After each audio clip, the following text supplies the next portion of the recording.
லாலாபேட்டை அருகே கொசூரில் குல்லாயி அம்மன் கோவில் கும்பாபிஷேக விழா வெகு விமரிசையாக நடைபெற்றது. கரூர் மாவட்டம் லாலாபேட்டை அருகே கொசூரில் குல்லாயி அம்மன், விநாயகர், பாம்பாலம்மன், கருப்பாண்ண சுவாமி ஆகிய தெய்வங்கள் அடங்கிய கோவில் உள்ளது.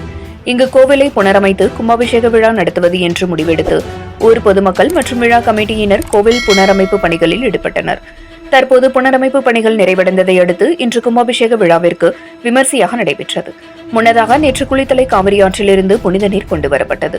புனித நீர் அடங்கிய கும்பத்தினை சிவாச்சாரியார்கள் யாகவேள்வி சாலையில் வைத்து மகா கணபதி பூஜை, விக்னேஸ்வர பூஜை, வாஸ்து சாந்தி பூஜை, லட்சார்ச்சனை, நாடி சந்தனம், திரவியாகுதி, பூர்ணாகுதி உள்ளிட்ட 2 காலையாக வேள்வி பூஜைகளை செய்தனர். இன்று காலை 2ஆம் காலையாக வேண்டி பூஜை நிறைவடைந்ததும் புனித நீர் கும்பத்தினை சிவாச்சாரியார்கள் மேலதாளங்கள் முழங்க ஊர்வலமாக கொண்டு வந்தனர். பின்னர் வேத மந்திரங்கள் முழங்க புனித நீரினை கலசத்திற்கு ஊற்றி கும்பாபிஷேகம் செய்தனர்.